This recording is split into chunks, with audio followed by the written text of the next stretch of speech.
नमस्कार दोस्तों, मैं आपका दोस्त सी एस सोनू गुप्ता और आज हम डिस्कस करने वाले हैं रिगार्डिंग दी इलेक्ट्रिक व्हीकल की परचेज पे। बिना टाइम वेस्ट के हम आगे बढ़ते हैं। इलेक्ट्रिक व्हीकल के परचेज अगर आप करते हो तो इनकम टैक्स में क्या-क्या छूट है। तो सबसे पहला आपका आता है टीसीएस। टीसीएस मतलब टैक्स कलेक्टेड एट सोर्स। ये सेम है एज अ टीडीएस। टीडीएस क्या होता है, कोई बंदा आपको जब कुछ पैसे देता है तब वो टैक्स काट लेता है। मतलब सैलरी मिल ली तो एम्प्लॉयर टैक्स काट के आपको दे देगा अगर आपकी एग्जम्पशन लिमिट से ऊपर है, काट के दे देगा। टीसीएस का होता है टैक्स कलेक्टेड एट सोर्स। कोई आपसे ले रहा है, मतलब आप गाड़ी लेने गए तो आपसे पैसा वो लेगा ना सामने वाला बंदा, तो तब आपको टीसीएस भी ले लेगा। कब लेगा? अगर आपकी वैल्यू 10 लाख से ज्यादा है। क्या चीज है? Section 206 F of the income tax क्या कहता है कि आज seller of a motor vehicle. अब बात समझिएगा, मोटर व्हीकल यहाँ क्या है। मोटर व्हीकल का मतलब छोटी बड़ी, इलेक्ट्रिक नॉन इलेक्ट्रिक सबके ऊपर ही एप्लीकेबल है। वो क्या करेगा? कलेक्ट कर लेगा टैक्स, बायर से कर लेगा एट द रेट ऑफ 1%। अगर वैल्यू ज्यादा है आपकी 10 लाख से ज्यादा। और कब कलेक्ट करेगा? जब आपसे गाड़ी का पैसा लेगा ना, तब आपसे वो ले लेगा बॉस।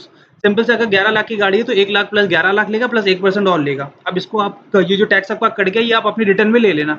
जब इनकम टैक्स रिटर्न आप भरोगे तो आप ले लेना और उसके अकॉर्डिंग एडजस्ट हो जाएगा। अगर आपको एडजस्ट करके दे लेगा, मिस एडजस्ट वहाँ पे ये हो जाएगा, अगर बनना हो तो और दे देना, है तो रिफंड ले लेना।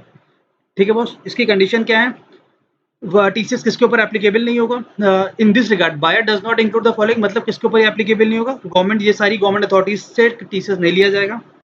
दूसरी चीज है, ये कब एप्लीकेबल होगा? TCS applicable in case of retail, मतलब बेचने वाला और सामने रिटेल हो, इंडिविजुअल। ये अगर मैन्युफैक्चरर डीलर को देता तो टीसीएस एप्लीकेबल नहीं होगा।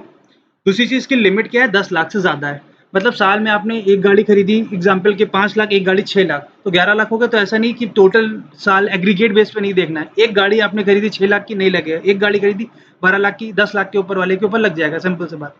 ठीक है बॉस। ये रहा टीसीएस के बारे में। अब दूसरा हमारा बेनिफिट आता है अंडर सेक्शन 80EE बी। इसमें क्या होता है? डिडक्शन आपको छूट मिलेगी in respect of interest paid on loan. आपने लोन लिया किस लिए? इलेक्ट्रिक व्हीकल के लिए बॉस। केवल ये इलेक्ट्रिक व्हीकल है, कोई व्हीकल नहीं। इलेक्ट्रिक व्हीकल छोटी बड़ी कोई मतलब नहीं। इलेक्ट्रिक व्हीकल लिए लोन लिया, उस पर जो इंटरेस्ट पे है उसके लिए छूट हो जाएगी। क्या छूट मिलेगी मैं आपको बताता हूँ।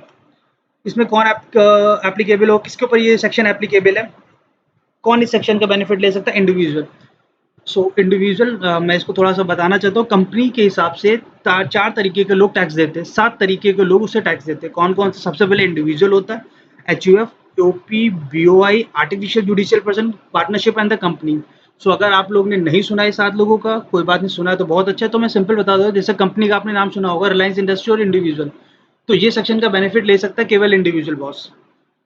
ठीक है, ये बात हुई। और दूसरी चीज हुई, कितना ले सकता है, कितना टैक्स। आपने कोई भी, जो भी लोन अमाउंट आपका है, और आप टोटल जो ब्याज, जो मैक्सिमम अमाउंट का आप जो ब्याज की छूट ले सकते हो वो है 1.5 लाख की। ठीक है, लोन किससे होना चाहिए? बैंक से होना चाहिए या एनबीएफसी से होना चाहिए। ठीक है बॉस। एंड दूसरी चीज है, लोन आपका कब से कब तक की होना चाहिए? 1 अप्रैल 2019 से लेके 31 मार्च 2023 तक के बीच में हो जाना चाहिए। ठीक है बॉस। ये आगे क्या होगा, ये आगे सेक्शन भी लगेगा। मतलब जब अगर ये डेट एक्सटेंड होनी चाहिए तो हो सकता है मार्च 2024 तक हो जाए। अभी तक की ये है कि अगर आपका लोन अगर लोन आपने ले रखा 1 अप्रैल 2019 से 31 मार्च 2000 के इसके बीच में, तो ही ये एप्लीकेबल होगा, अदरवाइज एप्लीकेबल नहीं होगा।